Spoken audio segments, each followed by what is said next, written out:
let's discuss the legal rights of the woman in Islam. Legally, men and women are equal. If for the crime they commit, they get the same punishment. For example, if a man kills a woman, the man is put to death. If a woman kills a man, she is put to death, according to the law of Qisas, mentioned in Surah Baqarah, chapter number 2, verse number 170 and 179. And furthermore, if any organ of the body is damaged, irrespective whether it is the eye, the ear, the hand, irrespective whether it's of man or a woman, male or female, the punishment is the same. And if suppose someone murders someone, and if the family members want to forgive by taking diya money, it doesn't make a difference who is forgiving, whether a family member is a man or a woman, both of them are equal. They have the right to forgive. The punishment for the men and women in Islam for the same crime, it is the same. Allah says in the Quran in Surah Ma'idah, chapter number 5, verse number 38, as to the thief, be it a man or a woman, chop off his or her hand as a punishment from Allah subhanahu wa ta'ala. When someone robs, irrespective whether it's a male or a female, the punishment is the same, it is the chopping of the hand. Quran says in Surah Nur, chapter number 24, verse number 2, as for the fornicator, whether it's a female or a male, whether it's a woman or a man, give each 100 lashes as punishment. That means if someone does fornication, irrespective whether it's a woman or a man, the punishment is the same, 100 lashes. In Islam, legally men and women are same. The women even have a right to be a witness. In most of the religions, women are not permitted to be a witness.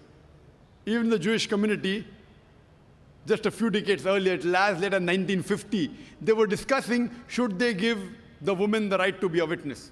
Islam gave that right for a woman to be a witness 1400 years ago. And Quran protects the woman. Quran says in Surah Nur, chapter number 24, verse number 4, that if someone lays an allegation against the chastity and modesty of a woman and does not produce 4 witnesses, give him 80 lashes as punishment.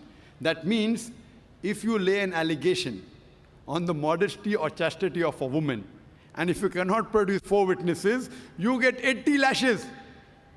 For a small crime in Islam, you produce 2 witnesses. For a big crime, 4 witnesses. That means in today's world, it is so common. Day and night, you have men and women abusing each other. You know, the men, they call dirty names to the women. Many of them call them prostitute. In an Islamic country, in an Islamic state of law, if a man does such a thing to a woman, calls her a prostitute, and if he cannot produce 4 witnesses, he gets 80 lashes.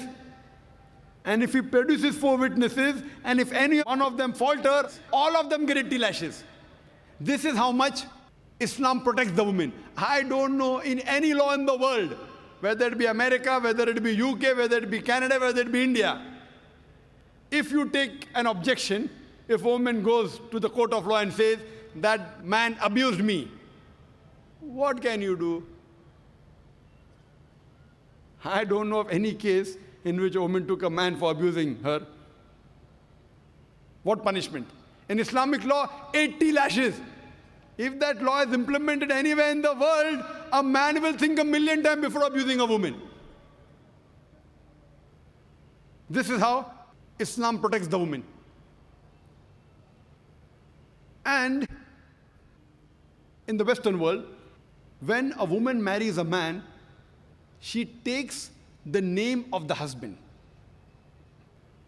In Islam, she has the option to take husband's name or maintain her maiden name.